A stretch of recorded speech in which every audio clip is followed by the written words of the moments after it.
So first, let's talk about pressure.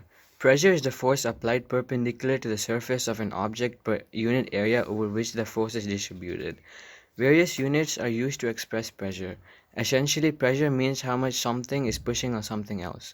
The formula for pressure is P is equal to F divided by A. The pressure is defined as force per unit area. P is pressure, whereas F is a component of force perpendicular to the surface and A is the area of the surface. P is equal to F divided by A is an SI unit. P is equal to F divided by A is 1 Pascal, which is also Newton divided by meters. Also, gauge pressure is the same as ambient pressure, whereas gauge pressure is absolute pressure minus atmospheric pressure, and instead of doing all that math, you can measure the ambient pressure, which is pressure of gas and liquid in contact with an object. The non-SI units of pressure are pounds per square inch, atmospheres, millimeters of mercury, bar, and torr. SI units of pressure is Pascal. Okay, let's take a more in-depth look at pressure. There are multiple units to measure pressure.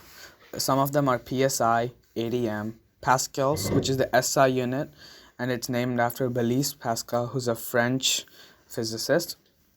There's torr, bar, millibar, which is 100th of a bar, and then there's bar is also commonly used by meteorologists. Okay, so after pascals, there is PSI, which is a British unit of measurement for pressure. It stands for pounds per square inch, and it's basically the amount of force in an area, like explained. ADM. ADM's full form is atmospheric pressure. 1 ADM is equal to the air's pressure at sea level when it's at 0 Celsius or at 273.15 Kelvin. Some comparisons to this is 1 ADM equals to 14.6956 psi and 1 ADM equals to 760 torr. Torr is named after Torricelli barometer, who is Italian. This was created to calculate fluid pressure exerted by 1 millimeter of mercury. So 1 torr is almost equal to 1 millimeter of mercury. A bar is almost same as ADM. The bar is a metric unit of pressure, but it is not part of the SI unit, but it's very close in comparison. This is a common misconception. For comparison, 1 bar is equal to 750.062 torr and 1 bar is equal to 0.0869 ADM. And finally, 1 bar is equal to 100,000 pascals. A millibar, as said, is 100th of a bar. Some fields that use pressure commonly are by meteorologists and people who work with hydraulics and engineers who use fluid pressure. Another type of pressure is fluid pressure. Fluid pressure is a measurement of the force per unit area on an object in the fluid or on the surface of a closed container. It is divided into three categories. Two of them are lateral pressure and upward pressure. Upward pressure. A pressure exerted by the liquid in the upward direction is called upward pressure. For example, when a ball is pushed into the water, the ball immediately floats and reaches the surface, which proves that water exerts a pressure on the ball that is pulled in an upward direction. That was upward pressure. Lateral pressure. Lateral pressure can be seen in the following example. When you make 4 holes in a bottle at the same height, then you pour water into the bottle. The water comes out of each hole at the same distance. Different types of pressure are, for example, the air pressure. To calculate the air pressure on top of your head, you first need to find out the mass of the column of air on your head and then divide by the area of your head.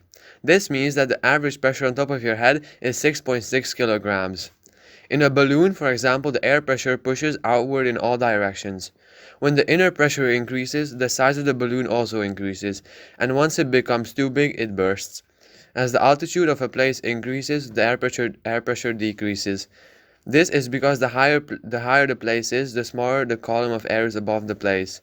If you heat a liquid that is in a closed container, it will expand, which will result in a greater internal pressure. An example for this is if you heat up a balloon, it will expand. Bernoulli discovered that the air pressure decreases in a tube when the velocity of the air in the tube increases. This is known as the Bernoulli's principle. This principle is mainly used in airplanes. An airplane wing is usually curved on the top and flat on the bottom. When the air moves over the curved part of the wing, it speeds up because of its shape. This decreases the pressure with respect to the bottom of the wing. This lower pressure on the top results in keeping the airplane aloft. In conclusion, it is more beneficial to use the SI units over the non-SI units. A simple reason for this could be that the SI units can also be defined in decimals, unlike most non-SI units. The SI units are also used in every country other than the United States, so it is consistent worldwide.